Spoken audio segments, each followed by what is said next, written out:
I feel amped right now. You come totally amped in here.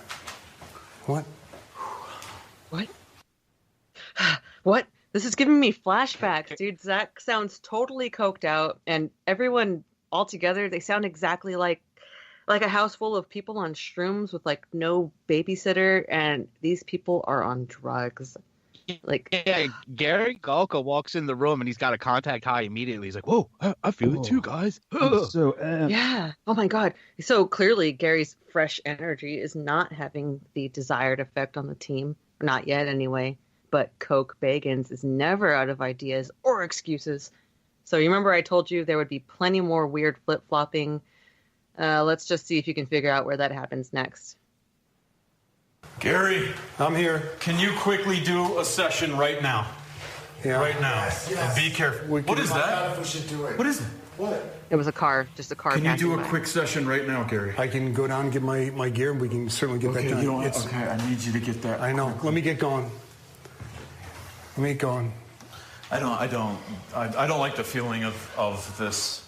And I know everybody what is home right now is calling me.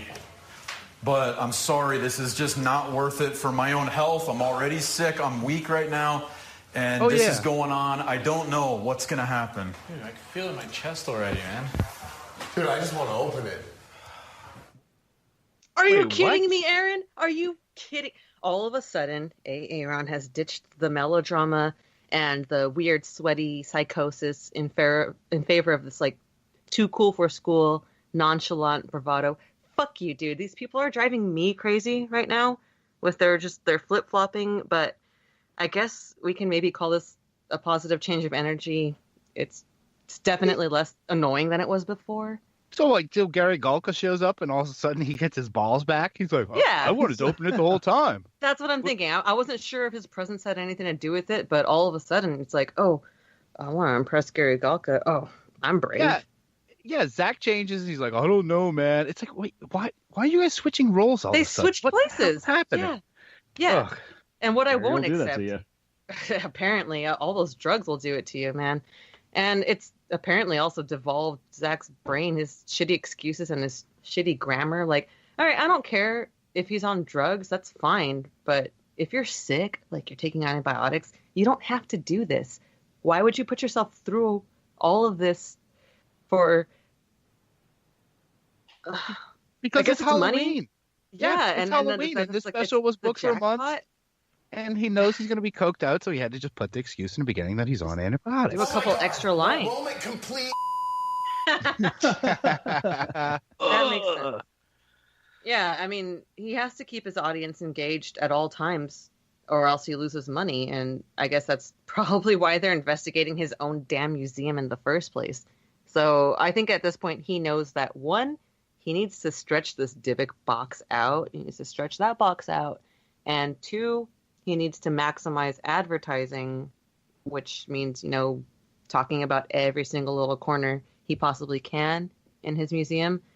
And that would mean this is where he's like asking the crew and tonight's host, Josh Gates, to cut to a segment on the Demon House and the Demon House exhibit, which goes into a story about a house in Gary, Indiana that had demonic activity. There was a kid who allegedly walked up the walls. And I know Michael Jackson grew up in Gary, Indiana. And they, for this segment, showed a little black kid, but I don't think that was Michael Jackson. It's a pretty long segment. It might have been Lionel Richie. He was walking on the ceiling or dancing on the ceiling. That was his bit, but yeah. Oh shit, my bad. You gotta get up to the ceiling somehow. That's right. Break that ceiling. Anyway, it's a pretty long segment, and we don't need to hear that all narrated. It's long. All you need to know is that Zach bought the property a long time ago, and as a result, he wears glasses now. And he had to personally demolish it because it was evil, but I guess it wasn't so evil that he couldn't preserve a few artifacts from the house to bring back for his museum. And so now he's got an exhibit for that, and he's sending another supposed friend to that Demon House exhibit to scare the living shit out of him, I guess, because that's fun, right? Of course.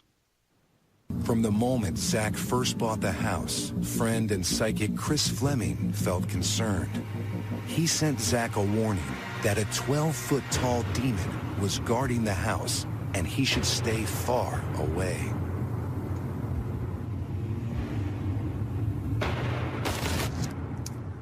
Well, with me now is Chris Fleming, who we just saw had his own disturbing experience with the Demon House. You had a chance to go to this property. What was it like? It was crazy. I mean, the minute we walked in there, I felt that dark entities were there and they were retreating. What was interesting, a lot of people don't know, is Zach had then whispered to me that we don't want you here. And I turned to him and says, Zach, what did you just say? He goes, I didn't say anything. He says, oh my God, I did. I'm so sorry. See? Zach's just being weird. He's just an asshole. He told Chris he didn't want them there, and then he blamed it on a ghost, like a fart. Or I'm sorry, a toot. A toot. That was off the record, bro. Yeah. So this Chris Fleming guy. Yeah. So what from the Demon House? So what did they stick in They've got like the stairs and some dirt and some other crap from the house, and boring they just shit. Yeah. Yeah, just bare minimum of stuff really, to actually make a display. Did you smell it? Day late and $1 short. My bad. Hey man, we only pay you $1, so you'll get your next $1 tomorrow. It's fine. So now on his way to escort Chris to the Demon House exhibit, we run into the moron witch wannabe named Lady Snake, who is trying badly to be spooky and mysterious. All right, you want me to open it for me to have bad things happen to me, right? I'll hold it. What? I'll hold that. All right, but why are you saying for me to go up there and open it as if like that's a challenge? It is. Well, I understand that, Lady Snake, but also I understand what things have happened with that. You can't get any worse than what you've got. What? You can't get any worse than what you've got. It's a lie. What? It's a lie. What does that mean? It's a lie. You're giving her what she wants. It's a lie. You can't get any worse. Yes, it can. You've given her what she wants. Wait, you said she? Why are you saying she? Because last night when I was sleeping, I had a woman come to me that said she was attached to this house. So who's the she? She's attached to Zach, Chris. She dressed in like period clothing? What is she wearing? I saw it from the early 1900s, late 1800s. You are picking up on the owner of this house, which is Letty. Lenny? Way to go, Chris. Way to feed her leading questions, you flimsy fool. You want to know how I know? You want to know how I know Lady Snake is full of snake shit? Because the woman who first lived in this house was named Lottie Wengert, not Letty. And before you say, oh, but Drea, Letty's pretty damn close to Lottie for, spiritual psychism. No, because I'm sure as hell that Lady Snake shit here has the same access to Google as I do to find out the basic fucking facts about this place before appearing on a nationally aired live TV special, you fucking discount children's party witch wannabe. Yeah, Take your dollar store costume and get back to the street corner you were raised on. I'm done with you. I'm done with Lady Snake, and so is Zach. I think Zach is too, and I like how, for some reason, I don't know why my mind went there when he said that she was in period clothes. I was like, yeah. Oh, so like, oh, okay, so like comfortable sweatpants and like a comfy T-shirt, like slippers. But then he says 1800s. I was like, oh, never mind. Oh, that kind of period. Like, yeah, I'm showing up to Rite Aid for my $8.99 handle of vodka and some cheap sweatpants. Oh, no, not this kind of period where, my God, good catch, Russ. So he sidesteps her and tells her to just fucking stay put, Lady Snake. Well, he literally leads Chris by the hand to the Demon House exhibit because he loves holding hands with people. And on the way, they're treated to a quick story about a dream Dakota had that corroborates the apparition sightings that Zach's tour guides have been experiencing there. And it's about a guy in a tuxedo that asks for your soul, no big deal. But here's a little bit of what some of the tour guides have experienced else there at the exhibit. I've been scratched. I've had my hair pulled. I've been burned just standing in front of that door. We've heard disembodied growls come from the room. I have seen multiple shadow figures cross by the door. Reptilians. Oh my God. Yeah, did you hear that? Disembodied growls, she says. Yeah. Yeah, I don't. like I said, this is like the crappiest display they have. It's just a staircase from an old house and the dirt, as if the demon is just going to live in the dirt. And it's like, yeah, I'm just going to chill here, and you can tend me all the way from Gary, Indiana to Las Vegas, and this is my dirt. He's not a Dracula. Dude, when that dirt makes that travel, oh my God, did you hear that? Did you hear that disembodied growl? Oh my God. Oh my God, it's that Gary, Indiana Sunbow dirt. Oh, geez. No. No. Oh my God. Okay, so yeah, this place is especially heavy for our psychic friend Chris, and like it should be for Zach, if any of his shit is actually true. But so now that they're here, Zach jumps on yet another opportunity to be a complete dick. When the door opened, you said that you saw darkness, not with your eyes, but you felt it. What did you feel? I felt like a black mass type energy that was taking various forms. Then it became really big, like this demonic entity. The same one you told me about before I bought this house. The same thing. So it's still here. It is attached.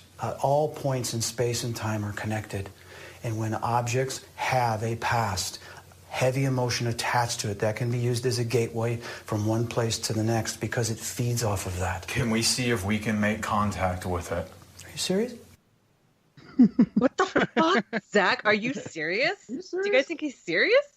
Whoa, I never thought of that. Of course he's serious. He's got to back down. Yeah. I mean, that's a running theme so far, is to go do something and then immediately back down and move on to something else. So exactly. It's just on cue. We do not know what's going to happen. It's on brand to be very dubious. But as you can hear in Chris's voice, it sounds to me like he's dealt with plenty of Zach's bullshit in the past. Let me know what you think in this next, let me know in the comments what you think about this. Check this out. Can we see if we can make contact with it? Are you serious? Yeah, I'm dead serious. Why? Why not? You want me to use a spirit box? Why not? Okay. I didn't expect that part, but... You didn't expect what part? Forget it. Forget what? No, why are you saying that? I didn't know you wanted to talk to the demon or the entity. Well, I'm just saying we should make contact. Okay. Why are you hesitant? Because I know how powerful that thing was, and I warned you about it. But there's other things attached to it as well. I mean, there's... Okay. Oh, there's what? Let's see. There's what? Why not? Why not? Because it's a fucking demon, you idiot. Like, you practically went blind from it. You have to wear these stupid glasses now forever. Like, fucking... He knows very well. Zach knows very well the answers. He's just trying to dramatically have Chris say it for the camera like a dick. But did you guys hear that at the end of the clip? The spirit box is starting up? The spirit box. Hell yeah. All these paranormal investigators love this thing, but Dude, just hearing it, especially in audio, is the most annoying sound you can possibly hear. Oh, and it gets so much more annoying. I can't wait. Yes, it does. Let's hear it. Let's hear it. How many entities are attached to this? 6. 6. Zach. I heard Zach. I heard F you. Yep. That was me. Yeah, right? 6 entities, and either one or all of them chose to communicate that what we're all thinking, which is fuck you, Zach. That wasn't me. Sorry. It was the spirits. I'm so sorry. I don't know how they can get anything audible out of this. It sounds like an Imperial probe droid. Like, it's just making these random clips and Roger. and boops and beeps and poppity poppers. Well, it makes no sense. Zach was the one who offered, like, oh, it said F you, Zach. It's like, yeah, because don't you think projecting much? Yeah. Yeah, right. He's just used to hearing that, so he just assumes that's what is selling him. Oh, he knows. And did you hear how quickly Chris agreed with them? He's like, yep. Mm-hmm, yep. Immediately. So here's where they end up taking another commercial break. And when we return, the host, Josh Gates, has informed us that in a rather surprising turn of events, Zach has asked for a rabbi to be brought in to assist with the Dybbuk Box situation if things were to go wrong. And why he wouldn't have asked for the rabbi in advance is beyond me. But yeah, they're on drugs, dude. Drugs be crazy. So, I mean, supposedly this rabbi has the ability to seal the Dybbuk Box back up if the Dybbuk was summoned and brought out of the box. So he knows what a Dybbuk is, but has never